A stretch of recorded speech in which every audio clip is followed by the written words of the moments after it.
दोस्तों नमस्कार, जय हिंद, वंदे मातरम। आप सभी के लिए मैं लेकर आ चुका हूं वापस पुनः एक बार फिर हिंदी विषय का इम्पोर्टेंट पेपर। यहां पर आपका जो त्रैमासिक एग्ज़ाम है कल, इस त्रैमासिक परीक्षा के लिए ये पेपर हम आपको बता रहे हैं। सभी प्रश्न आपके लिए मोस्ट इम्पोर्टेंट है, याद कर लीजिएगा। आइए स्टार्ट करते हैं पहले क्वेश्चन। दोस्तों इसमें आपका सही विकल्प चुनकर लिखिए। में पहला प्रश्न है, विद्यालय में समास है। तो विद्यालय, इसमें विद्या का आलय। दोस्तों इसमें आपका तत्पुरुष समास उत्तर के रूप में आपको बताना रहेगा। अगला देखिएगा, आत्मकथ्य के कवि हैं, तो इसमें आपको जयशंकर प्रसाद बताना रहेगा। अज्ञेय ने हिरोशिमा कविता में बैठे बैठे लिखी, तो इसमें आपको रेलगाड़ी बताना है, क्योंकि अज्ञेय जी ने हिरोशिमा कविता रेलगाड़ी में बैठे बैठे लिखी थी। इसके बाद में अगला प्रश्न देखो, श्री गणेश करना का अर्थ है। तो श्री गणेश करने का अर्थ होता है प्रारंभ करना। ठीक है। इसके बाद में देखिएगा, मन्नू भंडारी की हिंदी प्राध्यापिका का नाम बताइए। तो दोस्तों इसमें आपको शीला अग्रवाल बताना रहेगा। नेक्स्ट क्वेश्चन देखिएगा, रस के अंग होते हैं। तो दोस्तों प्यारे विद्यार्थियों, रस के जो हैं वो 4 अंग होते हैं, विभाव, अनुभाव, संचारी भाव और स्थायी भाव। इसके बाद में यहाँ पर आपका अगला प्रश्न देखिएगा, भारत का स्विट्जरलैंड कहलाता है। तो कटाव को भारत का स्विट्जरलैंड कहते हैं। दोस्तों इसमें आपको कटाव बताना रहेगा। छायावाद के प्रमुख कवियों में गिने जाते हैं। तो जयशंकर प्रसाद छायावाद के प्रमुख कवियों में गिने जाते हैं, और जयशंकर प्रसाद ने कामायनी की रचना की। कामायनी, इसके अलावा लहर, आंसू और झरना, ये रचनाएं जयशंकर प्रसाद जी की हो जाएगी। इसके बाद में आपका अगला जो प्रश्न है वो आप देखिएगा, आपका बंटी किसकी रचना है। तो इसमें मन्नू भंडारी आप बताएंगे। आपका बंटी मन्नू भंडारी की रचना हो जाएगी। इसके अलावा देखिएगा, आग में घी डालना मुहावरे का अर्थ है। दोस्तों आग में घी डालना मुहावरे का अर्थ है क्रोध को बढ़ाना। ठीक है, क्रोध बढ़ा देना ही आग में घी डालना होता है। अगला प्रश्न है आपका, हिंदी साहित्य के इतिहास में स्वर्ण युग कहलाता है। तो भक्ति काल को हिंदी साहित्य के इतिहास में स्वर्ण युग या स्वर्ण काल कहा जाता है। तुलसीदास जी ने कौन सी भाषा का प्रयोग किया है। तो दोस्तों तुलसीदास जी के काव्य की भाषा जो है वो हो जाएगी अवधी भाषा।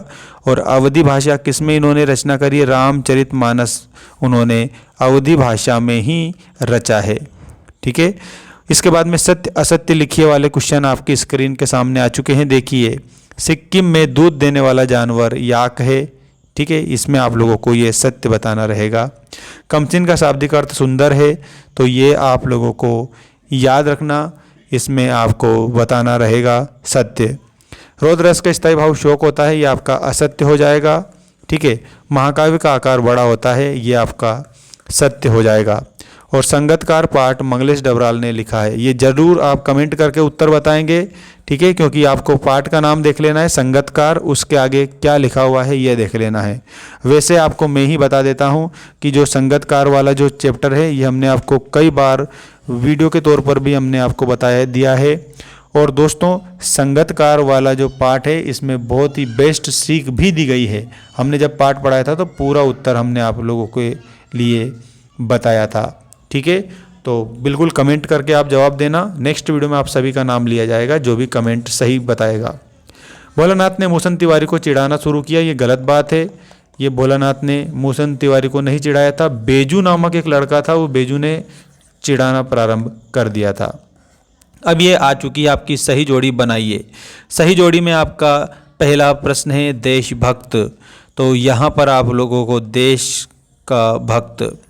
इसके बाद में यहाँ फसल दिया गया है। क्या दिया है, फसल। चलो रस देख लेते हैं। भयानक रस में आपको भय बताना है, अंगूठा दिखाने में मना करना बताना है, और यहाँ पर लोक प्रचलित में लोकोक्ति आपको बताना है, और मधु कांकरिया यहाँ पर आपको क्या बताना है, यात्रा वृत्तांत बताना है, साना साना हाथ जोड़ी, और फसल में आपको नागार्जुन बता देना रहेगा। ठीक है, इस प्रकार से आप जोड़ी बना देंगे। जोड़ी के बाद में हम बात कर लेते हैं हमारे एक शब्द या एक वाक्य में उत्तर दीजिए वाले प्रश्नों की। सूरदास किसके भक्त कवि हैं। तो सूरदास भगवान कृष्ण के भक्त कवि हैं। मात्रिक छंदों में किसकी गणना की जाती है। तो दोस्तों इसमें आप लोगों को बताना है मात्राओं की गणना की जाती है। लेखिका ने एक कुटिया में घूमता देखा, तो इसमें आपको प्रेयर व्हील बताना रहेगा। प्रेयर व्हील करेक्ट उत्तर होगा। तुलसीदास द्वारा रचित महाकाव्य जी का नाम क्या है? महाकाव्य का नाम है रामचरितमानस। ठीक है, रामचरितमानस बताएंगे। बुद्धिस्ट श्वेत पताका कब फहराते थे? तो किसी की मृत्यु पर, किसी की मृत्यु पर श्वेत पताकाएं फहराते थे। मोहन गांव को जाता है कैसा वाक्य है? तो मोहन गांव को जाता है, इसमें आप लोगों को करेक्ट उत्तर के तौर पर कर्मवाच्य बता देना रहेगा। ठीक है, और बाकी आपके लिए नेक्स्ट वीडियो में बहुत ही इंपॉर्टेंट क्वेश्चन देखने को मिल जाएंगे।